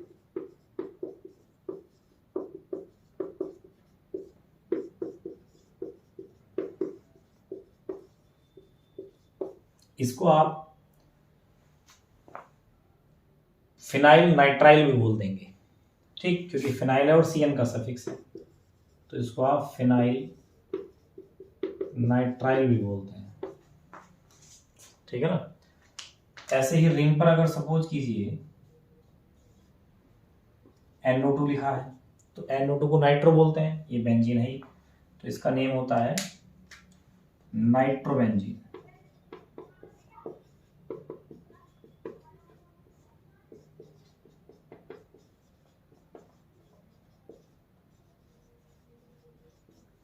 ठीक, अब सपोज कीजिए रिंग पर लगा है OCH3, भाई ईथर भी पढ़ ले रहे हैं ना, ईथर है, तो इसको बोलते ही एनिसोल है। तो आपको ऐसे ही ध्यान रखना है, क्या बोलते हैं इसको, एनिसोल। ये बहुत आएगा ईथर वाले चैप्टर में, तो कई बच्चों को आइडिया ही नहीं आता, भाई एनिसोल से तो कुछ भी क्लियर नहीं हो रहा कि क्या होगा, तो इसलिए ध्यान रखें कि रिंग पर अगर OCH3 है तो उसको एनिसोल बोलेंगे। वैसे इसको आप मिथाइल फिनाइल ईथर भी बोल सकते हैं कॉमन नेम में, उसको भी लिख देता हूं, मिथाइल फिनाइल ईथर। तो मैं लिखता चल रहा हूं जिसको और भी जो कहते हैं, क्योंकि एरोमेटिक में सब बातें आपको देखिए, जब मैं ऑर्गेनिक पढ़ा रहा हूं तो कहीं से कहीं तक भी कोई कंफ्यूजन, कोई डाउट रहेगा नहीं, बहुत इजी वे में आप सब कुछ सीखेंगे। थोड़ा सा पेशेंस रखना है, बस 4-5 लेक्चर में आपको सब बातें समझ में आने लगेंगी। इसके बाद जो नेक्स्ट 4-5 लेक्चर आएंगे तो आपको लगभग ऑर्गेनिक में मैं मानता हूँ 50% बातें क्लियर हो जाएंगी, और ये नेम भी आपको पता ही नहीं चलेगा बातों बातों में कैसे याद होने लग गए। लेकिन पढ़ने का मेथड वही रखना है जो मैं कहूंगा, जैसे कहूँ वैसे ही पढ़ना है, ठीक। तो आपको पहले तो ये नोट करते रहना है, क्योंकि जब तक आप वीडियो देखते रहें और उसको देखने के बाद कॉपी पर नोट नहीं करेंगे तो फिर कोई फायदा नहीं है। इसलिए वीडियो देखना है, फिर उसको नोट भी करना है साथ में, और बार बार उसको रिवाइज भी करके देखना है। तो देखिए हम OCH3 तक पहुंच गए। और सपोज कीजिए कुछ ऐसा स्ट्रक्चर हो कि मतलब कोई ग्रुप ऐसा लगा हो या बचा हो, हाँ जैसे ये होता है, देखिए रिंग पर SO3H अगर है तो इसको बोलेंगे benzene sulphonic acid, benzene sulphonic अम्ल, बेंजीन सल्फोनिक अम्ल। तो इसको ये भी बहुत आएगा, बेंजीन सल्फोनिक एसिड इसको बोलते हैं। मैं आपको बता दूं एरोमेटिक में नाइट्रिक अम्ल जिसको नाइट्रेशन, सल्फोनिक अम्ल जिसको कहते हैं सल्फोनेशन, ये रिएक्शन बहुत आते हैं, तो ये प्रोडक्ट वहां बनते हैं, तो इसलिए इसको भी आप ध्यान रखेंगे। तो देखिए जितने IUPAC में फंक्शनल ग्रुप हैं वो सारे के सारे फंक्शनल ग्रुप के मैंने बेंजीन का एक एक H हटा के लगा के आपको बताए हैं। और भी कुछ रह गए होंगे तो अभी वो आगे आ जाएंगे, वैसे तो हमने पूरा ऑर्गेनिक पढ़ना है तो उसमें तो आएंगे आएंगे। एक ये भी होता है, बहुत ज्यादा कई बार देखने में आता है, ये है, और इसके ऊपर एक रिंग और लग गई है ऐसे, तो इसको आप बोलते हैं दो, मतलब भाई देखिए 2 रिंग है तो इसको फिनाइल बोलते हैं, क्योंकि इसका एक H, देखिए सीधी सी बात है, बेंजीन का अगर एक H कम होता है तो उसको फिनाइल बोलते हैं, तो एक फिनाइल ये, एक फिनाइल ये, तो डाई फिनाइल या बाई फिनाइल इसको बोलते हैं, डाई फेनिल हिंदी में, तो आप डाई फेनिल या बाई, बाई भी 2 के लिए होता है ना, बाई फेनिल। और वैसे लिखें तो कुछ इंग्लिश में पढ़ने के लिए इसको आप इस फेनिल कह रहे तो वहाँ फिनाइल बोल देते हैं, फेनिल भी बोलते हैं, अब ये इंग्लिश ही है भाई, क्या कर सकते हैं। तो डाई फेनिल या आप कहेंगे बाई फेनिल या बाई फिनाइल, कभी आप फिनाइल कुछ और समझे तो इसको आप फेनिल बोल रहे हैं फिनाइल बोल रहे हैं वो आपके ऊपर है। तो इस टाइप से ये मैंने आपको ऐसे कुछ एरोमेटिक यौगिक एरोमेटिक कंपाउंड्स लिख दिए हैं जिनमें बेंजीन रिंग पर एक H को हटाकर कोई एक ग्रुप है, केवल एक फंक्शनल ग्रुप है, एक क्रियात्मक समूह है, तब उसको क्या कहते हैं तो ये आपको याद रखना है, ठीक। तो इसको भी आप अपनी कॉपी पर नोट कर लीजिए। इसके बाद हम ऐसे एरोमेटिक कंपाउंड्स या कार्बनिक एरोमेटिक यौगिक लिखने वाले हैं जिनमें बेंजीन रिंग पर 2-2 ग्रुप या 2 से ज्यादा ग्रुप प्रेजेंट होंगे। फिर कैसे उनका नेमिंग करते हैं तो वो देखते हैं। तो ये समझ जाइए जितने भी मैंने लिखे हैं सब इनका IUPAC नेम लिखा हुआ है, तो ये आपको याद करने ही पड़ेंगे। इनकी हेल्प से, इनकी सहायता से आप क्या कर पाएंगे, जब बेंजीन रिंग पर एक से ज्यादा क्रियात्मक समूह फंक्शनल ग्रुप लगे होंगे फिर उनका कैसे नेमिंग करते हैं वो देखने वाली बात होगी, तो वही देखेंगे हम इसके बाद। फिलहाल एक चीज और बता दूं, अभी आप कह रहे थे कि बेंजीन रिंग से एक H कम हो जाता है तो उसको हम फिनाइल कहते हैं, लेकिन यहाँ तो मैंने किसी को फिनाइल नहीं कहा। वो इसलिए नहीं कहा क्योंकि जब रिंग पर CONS2 होगा उसको बेंजामाइड कहते हैं, तो इसको फिनाइलामाइड तो कह नहीं सकते। तो यहाँ इसके ऊपर लगाई रिंग है तो इसलिए इसको डाइफिनाइल या बाइफिनाइल बोल रहे हैं, ठीक है। तो ये आपको याद रखने हैं बस। इसके बाद पहले आप इसको कॉपी पर नोट कर लीजिए और फिर हम लिखते हैं कुछ और एरोमेटिक्स कंपाउंड। तो देखिए मैं पहला ऐसा एरोमेटिक कंपाउंड लिखता हूं जिसमें बेंजीन रिंग पर एक से ज्यादा फंक्शनल ग्रुप क्रियात्मक समूह है। तो सपोज करते हैं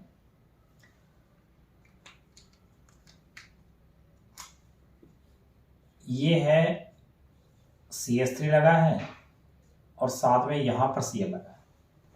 तो देखिए इसमें आपको बता दूं कौन बड़ा है कौन छोटा है ये सोचना ही नहीं है, आप किसी एक को ग्रुप मानकर नंबरिंग कर लीजिए और नंबरिंग करने के बाद जो जिस नंबर पर आ रहा वो लिख दीजिए। कैसे? आपने सपोज कीजिए इसे ग्रुप माना, इसके अकॉर्डिंग इसको नंबर 1 दे दिया, 1 2 3 4 5 6।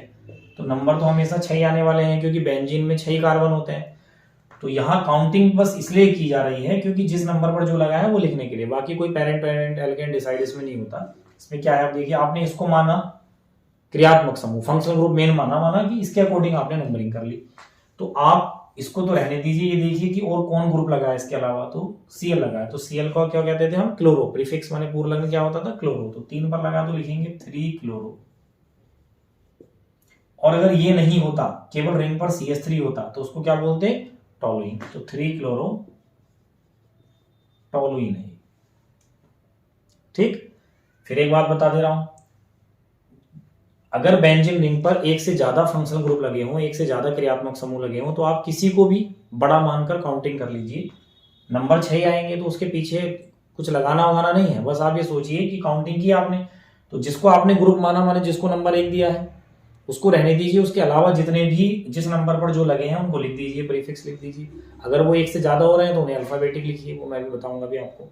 और अगर वो नहीं है और जिसको आपने ग्रुप माना केवल वही होता, तो उसको क्या कहते हैं? जो मैंने इससे पहले आपको इतने सारे लिख के दिखाए वो लिख दीजिए। तो देखिए 3 क्लोरो, अगर ये नहीं होता तो रिंग पर ओनली CH3 होता तो उसको टोलुइन तो कहते हैं। तो ऐसे लिखना है। और अगर मान लीजिए आप ग्रुप इसको मानेंगे, Cl को ग्रुप मानेंगे, तो Cl के अकॉर्डिंग नंबरिंग की आपने 1 2 3 4 5 6। तो इससे क्या होगा?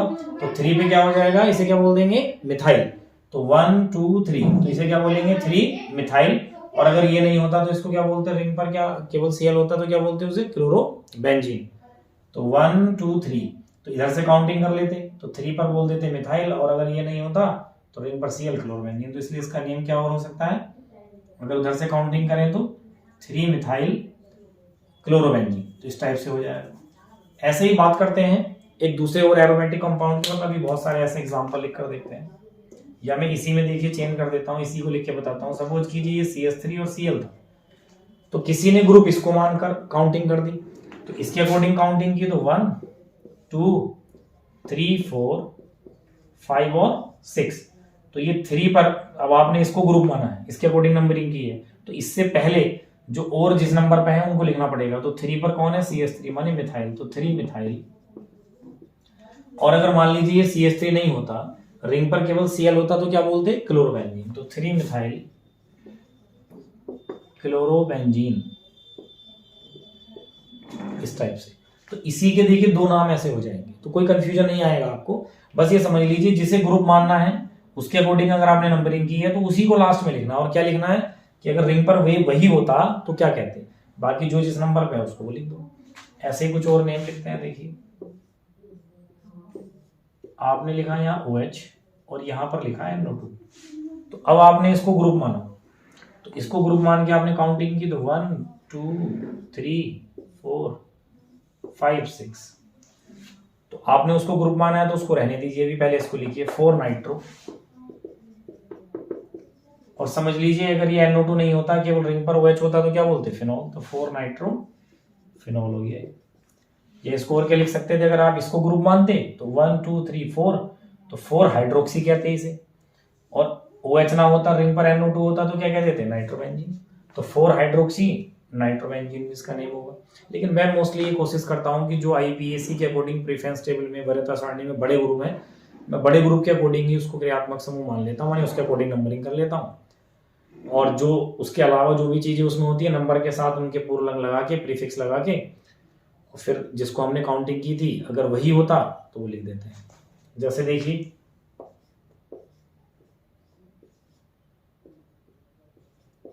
ये लिखा है OH, यहाँ पर NO2 है, यहाँ पर NO2 है, ये सब आएंगे आपके पढ़ने में, ये NO2 है।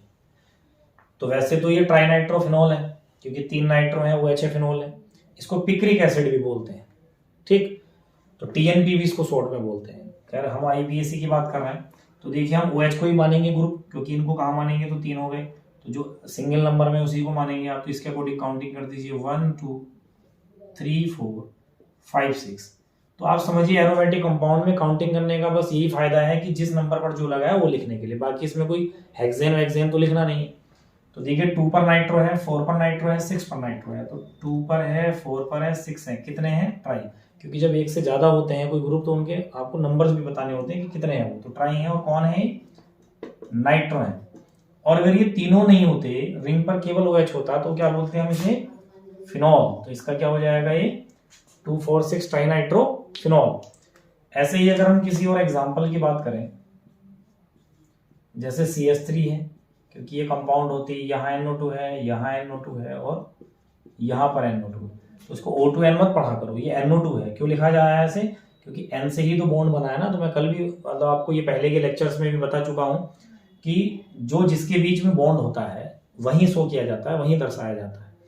तो अगर आप इसमें NO2 को तो ग्रुप मत मानिए, क्योंकि सिंगल नंबर में CH3 है, उसी के अकॉर्डिंग काउंटिंग कर लीजिए।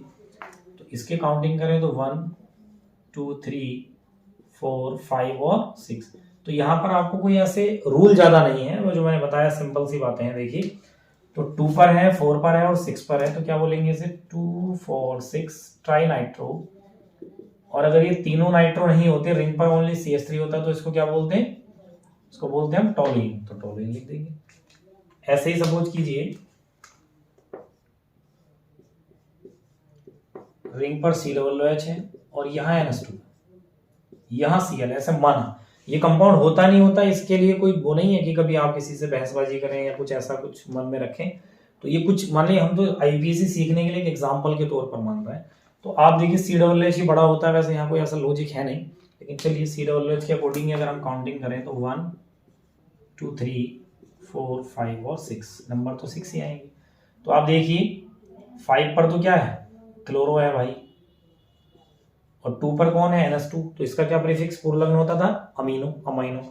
तो अब 5 क्लोरो है, 2 अमाइनो है। ठीक, इसके अकॉर्डिंग तो लिखा ही जाएगा कैसे कि अगर ये दोनों ही ना होते और रिंग पर COOH होता तो बेंजोइक एसिड, तो लास्ट में तो बेंजोइक एसिड ही आएगा। तो बस आपने क्या करना है? 2 पर अमाइनो लिखना है, 5 पर क्लोरो। तो अमाइनो A से बनेगा, क्लोरो C से बनेगा। तो जब पूर्व लग्न प्रीफिक्स एक से ज्यादा हो जाते थे तो उनको आपको लिखना तो अल्फाबेटिक ही पड़ेगा ना यहाँ भी। तो 2 अमाइनो या अमीनो, 5 क्लोरो, और अगर ये दोनों ना हो, रिंग पर ओनली COOH हो, तो बोलेंगे इसे बेंजोइक एसिड, इस टाइप से। तो आपको समझ आ ही रही होगी ना ये IUPAC वाले कि किस टाइप से आपको लिखने हैं। अब सपोज कीजिए यहाँ पर CONS2 लिख लेते हैं। CONS2 ये है NO2। तो अब आप देखिए CONS2 को ही मान लेता हूँ, चलिए मैं ग्रुप। तो 1, अब देखो उधर से घूम के आएंगे तो ज्यादा दूर आएगा ना NO2 भी, तो इसे इधर को आएंगे। 1 2 3 4 5 6। अब इतना तो पता ही होना चाहिए, अब आप ऐसे जाते तो 6 पे आता। तो आपको ये भी देखना है ना कौन किस साइड से जाए, क्योंकि दो साइड पॉसिबल हो रही हैं। तो जिन दो साइडों में से भी दूसरा वाला ग्रुप भी जिधर से नजदीक आएगा उधर से काउंटिंग करेंगे। तो 3 नाइट्रो, भाई आपने उसको ग्रुप माना तो उसको पहले लिखना पड़ेगा। तो 3 नाइट्रो, और अगर ये नहीं होता, रिंग पर CONS2 होता ओनली, तो इसको क्या बोलेंगे? बेंजामाइड। ये ठीक है ना। तो इस प्रकार से जो है आपने ये देखा कि अगर बेंजीन रिंग पर एक से ज्यादा फंक्शनल ग्रुप होंगे, एक से ज्यादा क्रियात्मक समूह होंगे, तो हम क्या करने वाले हैं? उनमें से किसी एक को बेस माने, आधार मानकर आप उसके अकॉर्डिंग काउंटिंग कर देंगे 1 2 3 4 5 6, और हमेशा काउंटिंग 6 तक ही जाएगी। तो आपने जिसके अकॉर्डिंग काउंटिंग की है, अगर केवल वही होता उसको क्या कहते हैं? तो वो कहने के बाद उसको लिख देंगे लास्ट में, और उसके अलावा जो ग्रुप जिस नंबर पर है उसका पूर्व लग्न प्रीफिक्स लगा के पहले लिखेंगे। ठीक, तो ये आप अपनी कॉपी पर नोट कर लीजिए। मैं ऐसे एग्जाम्पल कुछ और लिख देता हूं जिससे ये बात आपको और क्लियर हो जाए। तो देखते हैं कुछ और ऐसे ही नाम। सपोज कीजिए COCl है, यहां Cl है, यहां NO2 है। ठीक, तो आप इसमें ग्रुप COCl को ही मान लीजिए, माने इसके अकॉर्डिंग नंबरिंग कर लीजिए। तो 1 2 3 4 5 6। तो 3 पर क्लोरो कह देंगे आप, 5 पर नाइट्रो कह देंगे। तो क्लोरो में पहले लिखा जाएगा 3 क्लोरो 5 नाइट्रो, और अगर ये दोनों नहीं होते, केवल रिंग पर COCl होता, तो उसको बोलते हैं बेंजोयल क्लोराइड, इस टाइप से। ठीक,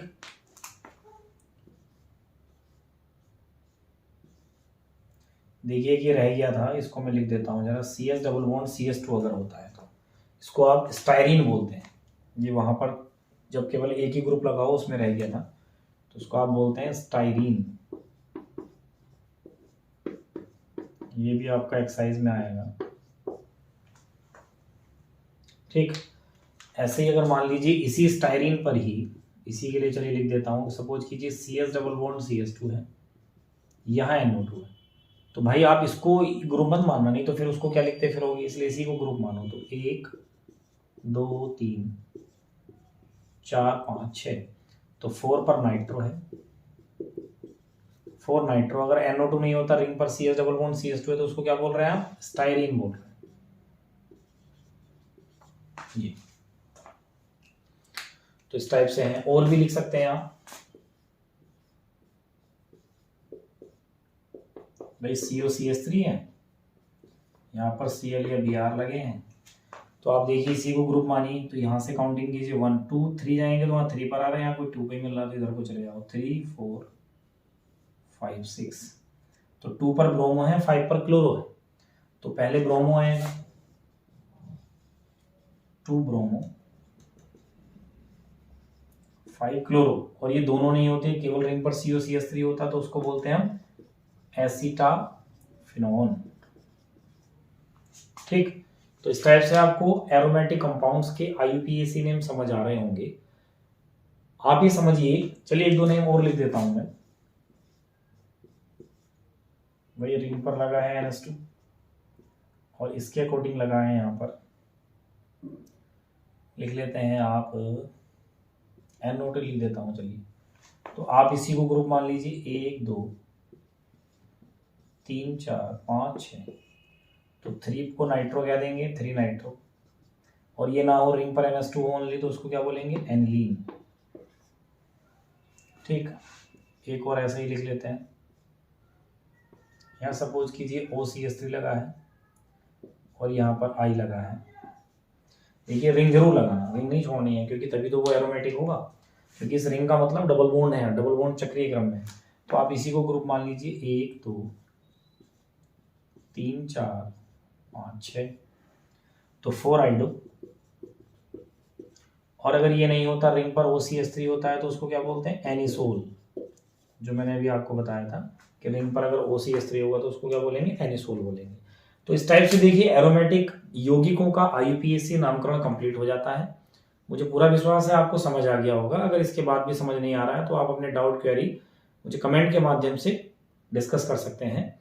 तो यहाँ पर एरोमेटिक कंपाउंड का IUPAC नामकरण, मतलब पूरा IUPAC सिस्टम जो है नेमिंग को लेकर वो कंप्लीट हो जाता है। इसके बाद हम एरोमेटिक नेम, अगर हमें एरोमेटिक कंपाउंड्स के, एरोमेटिक यौगिक के IUPAC नेम दिए हों, उनकी स्ट्रक्चर कैसे बनाएंगे, इस टॉपिक को पढ़ेंगे। तो देखिए मैंने आपके लिए कुछ यहाँ पर एरोमेटिक यौगिकों के, एरोमेटिक कंपाउंड्स के नेम लिखे हुए हैं, इनसे हम स्ट्रक्चर बनाना सीख रहे हैं। तो इनकी बनाते हैं संरचना। देखिए 2 क्लोरोफिनॉल है, तो जैसा वहां मैंने बताया था एलिफेटिक में, खुली श्रृंखला वालों में आपको लास्ट वर्ड पर जाना होता है और वहां से जो पेरेंट एल्केन है उतने कार्बन लगाने होते हैं। यहाँ बड़ा सिंपल सा फंडा है, यहाँ भी लास्ट में जाना है। जैसे फिनोल है, तो फिनोल आपको पता है कि जब रिंग पर OH होता है उसको हम फिनोल बोलते हैं, तो आपने OH लगा लिया। अब इसके अकॉर्डिंग काउंटिंग कर दीजिए भाई, 1 2 3 4 5 6, जिस नंबर पर जो कह रहा है लगा दीजिए। 2 पर क्लोरो है तो 2 पर, इसको पोजीशन से ऐसे लगाओ, 2 पर क्लोरो माने Cl लगा देंगे बस, तो 2 क्लोरोफिनॉल हो गया। अब जैसे 4 हाइड्रोक्सी बेंजल्डिहाइड है, तो पहले आप बेंजल्डिहाइड बनाइए। तो बेंजल्डिहाइड मैंने क्या कहा था, रिंग पर CHO को बेंजल्डिहाइड बोलते हैं। अब इसके अकॉर्डिंग काउंटिंग कर दीजिए भाई, इसके अकॉर्डिंग काउंटिंग हुई थी तभी तो उसको 1 कहा होगा ना। तो 1 2 3 4 5 6, तो 4 पर हाइड्रोक्सी है, तो हाइड्रोक्सी किसका पूर्वलंग होता है, प्रीफिक्स होता है OH का, तो चौथी पोजीशन पर क्या लगा देंगे, OH लगा देंगे। फिर है 4 ब्रोमो 2 क्लोरो बेंजोइक एसिड, तो पहले आप बेंजोइक एसिड बनाइए। तो बेंजोइक एसिड का मतलब होता है रिंग पर आप COOH लगा लेंगे, ये बेंजोइक एसिड। और इसके अकॉर्डिंग काउंटिंग करेंगे 1 2 3 4 5 6, तो 4 पर ब्रोमो Br लगाया और 2 पर क्लोरो Cl। तो Br को देखिए वहीं बॉन्ड से लगाना है ना, तो इसको थोड़ा नीचे लिखना है, स्पेस नहीं है इसलिए ऐसा लिखा है। 2 4 6 ट्राइनाइट्रोटोलुइन, तो पहले आप टोलुइन बनाइए। तो टोलुइन कहते हैं रिंग पर जब CH3 होता है, इसके अकॉर्डिंग काउंटिंग कर दीजिए, 1 2 3 4 5 6। तो 2 पर नाइट्रो है माने NO2 है, 4 पर नाइट्रो है माने NO2 है, और 6 पर नाइट्रो है NO2 है। ये तो 2,4,6 ट्राइनाइट्रो टॉलून। बात करें इसकी 2 मिथाइल एनिसोल, तो पहले हम एनिसोल लिखेंगे। तो एनिसोल बोलते किसे हैं, जब रिंग बनाकर हम उस पर लिख देते हैं OCH3। इसको काउंटिंग दे देंगे, 1 2 3 4 5 6। तो 2 मिथाइल, तो 2 पर आपको CH3 लगाना है बस। तो 2 मिथाइल, बाकी एनिसोल हो गया। 4 नाइट्रो स्टाइलिन है, तो इसका मतलब पहले स्टाइलिन बनाना पड़ेगा। तो स्टाइलिन कहते हैं रिंग पर आपको CH डबल बॉन्ड CH2 लगाना होता है। इसको आप काउंटिंग देते हैं, 1 2 3 4 5 6।